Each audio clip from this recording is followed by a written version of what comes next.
Hi friends, வணக்கம். எல்லோரும் எப்படி இருக்கீங்க? நல்லா இருக்கீங்களா? அனைவருக்கும் என்னுடைய பொங்கல் நல்வாழ்த்துக்கள். இது என்னென்னு பார்க்குறீங்களா?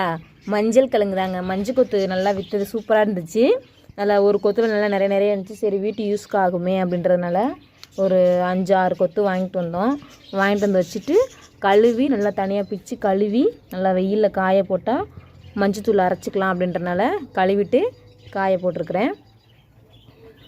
இது என்னென்னு பார்த்தீங்கன்னா, மஞ்சள் கொத்தில் இது வந்து தாய்க்கிழங்கு.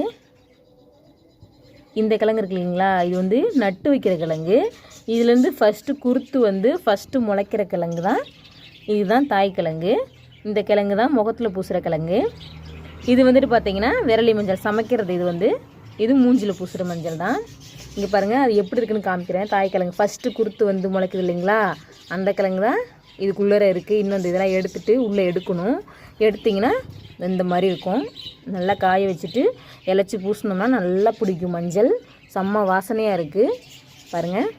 இந்த வீடியோ தெரிஞ்சவங்களுக்கு ஓகே, தெரியாதவங்களுக்காக தான் இந்த வீடியோ. எனக்கே எங்கள் வீட்டுக்காரங்களாம் சடனாக சொன்னாங்க, முகத்தில் பூசுகிற மஞ்சள் இதில் தான் இருக்கும்னு எனக்கு தெரியாது. எங்கள் வீட்டுக்காரங்க சொன்னாங்க, எனக்கு தெரிஞ்சது அது இந்த மஞ்சள் இதுதான் தாய் மஞ்சள் அப்படின்னு சொன்னாங்க. இதில் ஃபஸ்ட்டு வர மஞ்சள் இந்த மஞ்சள், இதுக்கு மேலே வர மஞ்சள் தான் இந்த மஞ்சள் அப்படின்னு சொன்னாங்க. சரி, ஒரு வீடியோ போடலாம் அப்படின்னு தான் போடுறேன். பாருங்கள் எப்படி இருக்குன்னு. இது ஆவி பிடிக்கிறதுக்கெலாம் இதையே நல்லா காய வச்சதுக்கப்புறம் நல்லா இடித்து போட்டு ஆவி பிடிச்சோம்னா ரொம்ப நல்லது. ஓகே ஃப்ரெண்ட்ஸ், இந்த வீடியோ உங்களுக்கு யூஸ்ஃபுல்லாக இருந்தது அப்படின்னா உங்கள் ஃப்ரெண்ட்ஸுங்களுக்குலாம் ஷேர் பண்ணுங்கள்.